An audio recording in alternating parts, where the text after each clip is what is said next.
Hey everyone, it's kind of a running joke at this point. The US still doesn't have high-speed rail. We once had some of the world's best railways, but now, not a single bullet train in sight. The only one under construction has been a mess. But wait, there's hope on the horizon. A new company is stepping up, promising high-speed rail in just a few years, and guess what? This all started in Orlando, Florida. Let's dive into America's high-speed rail journey and why this latest effort might finally be the real deal. When planning a trip between two major US cities, many Americans typically consider only two options: enduring hours of driving or taking a flight. Convincing people to opt for rail travel is often a tough sell. Trains in the US have garnered a poor reputation, and it's understandable why. Compared to countries like Japan, France, and China, where advanced high-speed rail systems thrive, the US lags significantly behind. However, there's a rich history that contrasts this current reality. Looking back, rail travel in the US was once a cornerstone of transportation, connecting cities and shaping the nation's growth. From the transcontinental railroad to bustling urban commuter lines,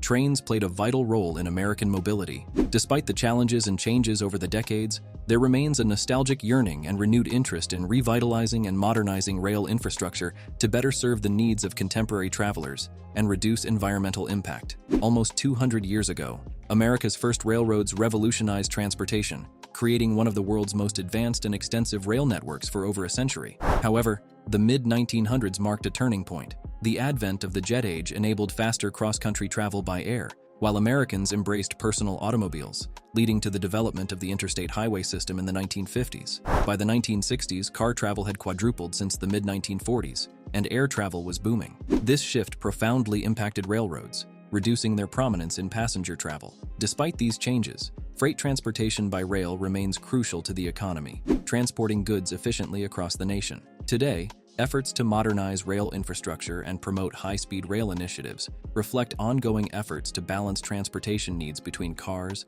planes, and trains in the evolving landscape of American mobility. With the rise of cars and planes, rail travel declined. Many railway engineers either retired or switched fields, leaving a gap in expertise. But despite this decline, the US still had big dreams for rail travel. In 1965, after Japan launched its Shinkansen bullet train, President Johnson had a bold response. "I will ask for funds to study high-speed rail transportation between urban centers. We will begin with test projects between Washington and Boston." For over a decade, high-speed tests were conducted along the Northeast Corridor, hitting speeds of over 150 mph. By 1969, we had trains running at 120 mph, pretty close to Japan's speeds back then. Fast forward to today, and the gap has widened. Amtrak's Acela line is the fastest in the US, reaching 150 mph, but only for short distances. Compare that to high-speed lines in China, France, and Spain, which hit around 200 mph, and there's no contest. So how fast does a train need to be to qualify as high speed? The International Union of Railways says at least 155 mph. Sorry Amtrak, you're just shy of the mark. But there's hope. In December 2023, the Federal Railroad Administration announced over $8 billion in new funding for passenger rail projects, including high-speed rail. One major project is the California High-Speed Rail, aiming to connect LA and San Francisco, but it's faced countless challenges. 8 years in, less than half is built, and it's nowhere near the main cities. Costs have soared to over $100 billion, and acquiring land has been a nightmare. Other projects like Texas Central and Cascadia are still in early stages. So, should we just wait for California's project to eventually finish? Not necessarily. A new plan has emerged, making rapid progress. Introducing Brightline, the company behind a successful rail line connecting Miami and Orlando, featuring the fastest trains outside the Northeast Corridor, reaching speeds of up to 125 mph. While not classified as high speed, it marks a significant step forward in American rail travel. Brightline achieved this milestone by pioneering the first privately funded rail line in the US in over a century,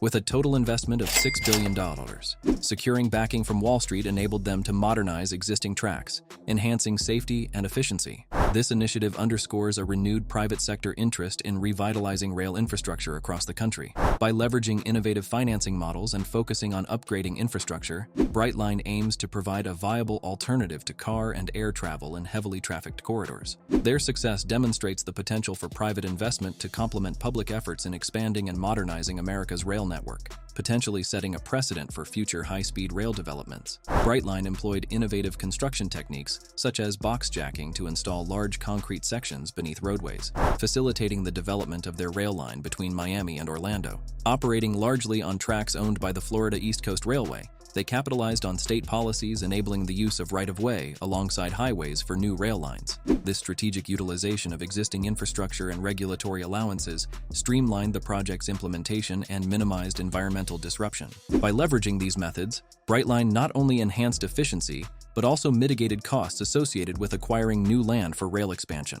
Their approach highlights the potential for leveraging existing resources and regulatory frameworks to foster sustainable transportation solutions. As a result, Brightline's initiative not only enhances connectivity between major Florida cities, but also sets a precedent for innovative rail development practices that could be replicated in other regions aiming to improve transportation infrastructure. Now, Brightline has set its sights on a more ambitious project, Brightline West, a $12 billion high-speed railway between Las Vegas and Southern California, extending all the way to Los Angeles. Brightline claims it will be America's first true high-speed rail line, reaching at least 100 hours. Bold, right? Construction is set to start soon, with completion aimed for mid-2028, just in time for the Olympics. The 218-mile line will run from a station on the Las Vegas Strip to Rancho Cucamonga, about 40 miles east of LA. Passengers can then hop on a Metrolink train to Union Station in around an hour. The total journey will take about 3 hours, cutting travel time significantly compared to driving, which often involves the congested I-15 highway. 96% of the new train route will align with I-15, minimizing environmental impact and easing land acquisition issues. Brightline secured a critical right-of-way alongside existing infrastructure, similar to their Florida project. Funding for Brightline West's ambitious high-speed rail project in the western United States is structured as a blend of private bonds and capital, coupled with a significant government contribution totaling $3.75 billion.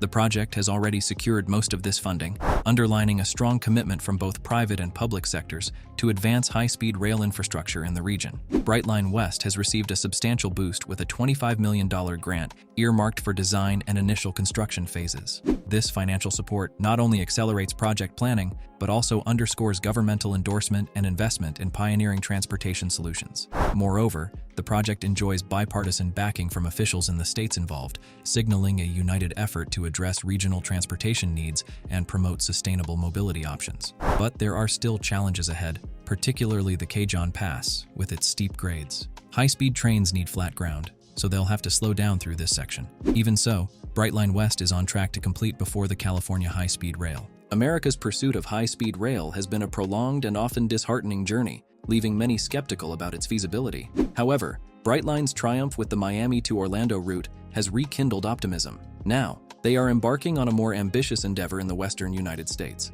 Their plan aims to introduce high-speed rail to a region historically underserved by rail transportation. This venture represents a significant opportunity to showcase the potential for modern, efficient rail travel across vast distances. With their track record of innovation and successful implementation in Florida, Brightline stands poised to reshape perceptions and possibilities for high-speed rail in America. While challenges undoubtedly lie ahead, including securing funding, navigating regulatory landscapes, and garnering public support, Brightline's bold initiative signals a promising step toward realizing a transformative vision for transportation infrastructure in the western U.S. Only time will reveal whether this endeavor will mark a turning point in America's relationship with high-speed rail. If you enjoyed this video and want to stay updated on more stories like this, be sure to like, subscribe, and hit that notification bell. Your support means the world to us and helps us bring you even more amazing content. By subscribing, you'll never miss an update, whether it's breaking news, inspiring stories, or just entertaining videos to brighten your day. Thank you for being part of our community and for watching. We appreciate every single one of you. We'll see you in the next video with more exciting content. Until then, stay safe, stay curious, and keep exploring the world with us.